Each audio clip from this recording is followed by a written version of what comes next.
This is breaking news from the Las Vegas Review-Journal, sponsored by Michael Gaughan's South Point Hotel, Casino, and Spa.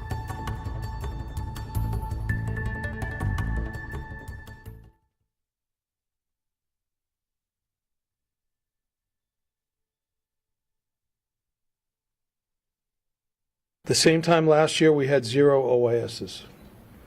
This event was initiated as a burglary at 10:26 a.m. on January 6th. The address given was a 6700 block of Francis Celia Avenue, Las Vegas.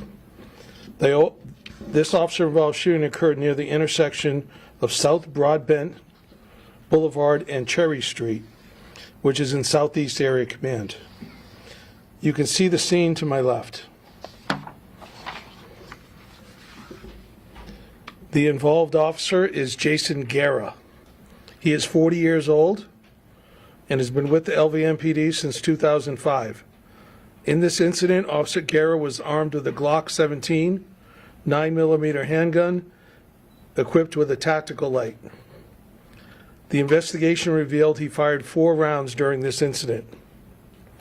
Officer Guerra is assigned to the Community Policing Division, Southeast Area Command. The suspect in this event is identified as Ricardo Antonio Otero. He was a 30-year-old Hispanic male, adult, 5'6", 170 pounds. He is pictured to my left. In this incident, Otero was armed with a large, fixed-blade hunting-style knife. Otero's charges, if he had survived, are attempt burglary while in possession of a deadly weapon, violation of an extended protective order, resisting police officer with a weapon, and attempt murder on a police officer. The details of this officer-involved shooting are as follows. On Thursday, January 6, 2022, the LVMPD Dispatch Center received a call from a citizen reporting an in-progress burglary in the 6700 block of Francis Celia Avenue. The caller stated that his son, Ricardo Antonio Otero, was armed with a knife and was attempting to break into the house. Dispatch was advised that Otero was last seen walking out of the area, and his description was provided to officers. Due to the fact that Otero was reportedly armed with a knife, the call was classified as a STAR protocol de-escalation. The criteria for STAR protocol de-escalation is as follows. There is credible information that the subject is armed with a firearm or other dangerous weapon and is using it in a manner that can cause death or serious bodily injury. The subject is acting in a threatening manner with the weapon. This does not include open carry subjects or pocket knives. This designation means that 3 officers and a supervisor will be assigned to the call in an attempt to de-escalate a volatile situation. As officers were en route to this call, they requested medical personnel to stage nearby. Arriving patrol officers spotted Otero on the sidewalk near the intersection of Broadbent Boulevard and Cherry Street. Several patrol officers, including Officer Jason Guerra, conducted a pedestrian stop on Otero. An officer told Otero to step in front of his patrol vehicle, but Otero refused to listen to the officer. Otero dropped the backpack he was carrying and continued to ignore all verbal commands from the officer. Otero then produced a large hunting-style knife and started running towards Officer Guerra. Officer Guerra began to walk backwards, attempting to create distance from Otero while telling him to drop the knife. Otero refused to drop the knife and continued to close the distance between them. Otero then charged at Officer Guerra while holding the large knife in his hand. Officer Guerra discharged his duty weapon 4 times, striking Otero, causing him to fall to the ground.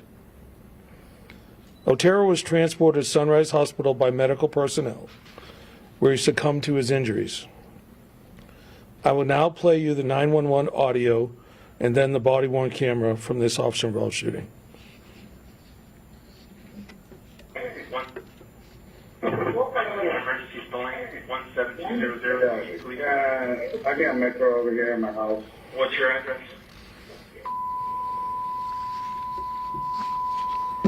Zero. First button, yeah, my son. What's the street name? Okay. Huh? Sir, what's the street name? We got a knife. Sir, hello? Hello? Hello? We got a knife. He's trying to get inside my Okay, sir, what's the street name now? I don't know what street you're on. What's he doing with the knife? He's trying to get inside the house. Oh, He got a knife. okay, is he threatening anyone with it? Is he threatening anyone with it? He tried broke into the house. With the knife? This is your son? Yeah, this is my son. He's on drugs.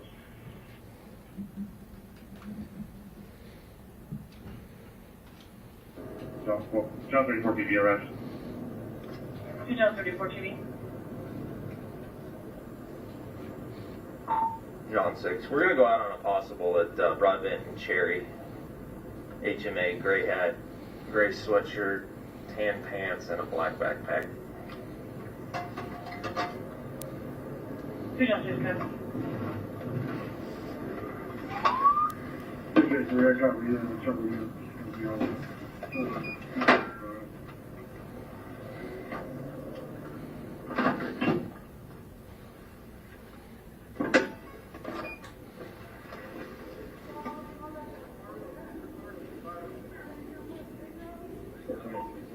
Ricardo, we need you to listen. That's it, all right? Listen to what they're saying. 153, go ahead.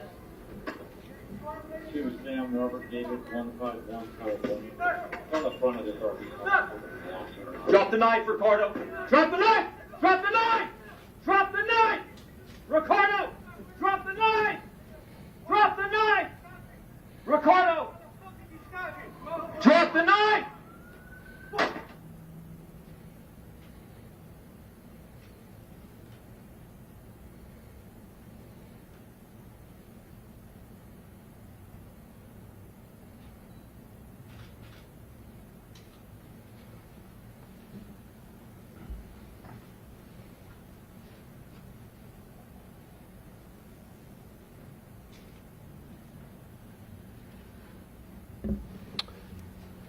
This concludes this briefing for the OAS. Go ahead. Had you had problems with this particular person before, if there was a temporary restraining order against him? So I'm not going to go into his criminal history, but as his father told us that he has some mental health issues, and we had dealt with him when he was in crisis before. Was the TPO filed by the family in that house? Yes. Can you explain to us, even though he's got a knife, how quickly he can close that gap between the officer and himself? If he's got a knife, how quickly that officer could have been hurt? Maybe we can, oh, he's already ahead of me. So where the officer parked, he was 41 feet away from where the subject dropped the backpack. And then he's at a position behind his car door, which is where we train our officers. And then he backed off 75 feet. And if you saw his body-worn camera, he tripped a little bit over the curb, went all the way up to the wall. When he was his back was against the wall, that's when he fired his weapon. He couldn't retreat any further, and the subject was 12 feet away from him approximately when he discharged his rounds. If we kept playing the body-worn camera, you would have seen the suspect charge at the officer even more, but we didn't show that part where he shot. Can you talk about the de-escalation techniques that they're trying to implement right there? So we started off with the STAR protocol, which means we have more officers there. Generally, when people see more officers, they don't go towards them. They usually either give up or run. And in this case, the two officers were in the one car, which is not pictured, but it's over here. And he immediately went towards the single officer in this car. So de-escalation means getting officers there. Part of this STAR protocol is getting medical there. We get assistance as soon as possible if some kind of use of force happens. And then backing off as far as you can. In this case, because the officer was by himself and he didn't have the opportunity to use another tactic other than deadly force, usually we'd try to put an action team together and use less lethal options. They just, in this case, didn't, there wasn't enough time. From the time he dropped the backpack until shots were fired was 31 seconds. And we didn't get a sergeant there. That's required on this call, but the sergeant never made it to the call. It was too far away, and it happened too quickly. About how long from the time of the request for police to be out there to the time they arrived, about how long of a time period was that? 12 minutes. And he was threatening his family? Yes, he threatened him in the past and was trying to break into the house with a knife. And it sounded like to me that the dad told him I called the police. And he went through the backyard, jumped the wall onto Broadbent, and that's when we found him. Thanks, everybody. I really appreciate you guys coming out here today. Can we ask about the condition of the two officers from today? Thank you for asking. Really appreciate it. 2 SWAT officers were injured this morning serving a search warrant. One was treated and released. The other one was shot 3 times. He's still in surgery, and I don't have an update, but he is expected to survive. I did see him earlier today, this morning. He is in good spirits. Thank you. You've been watching breaking news from the Las Vegas Review-Journal, sponsored by Michael Gaughan's South Point Hotel, Casino, and Spa.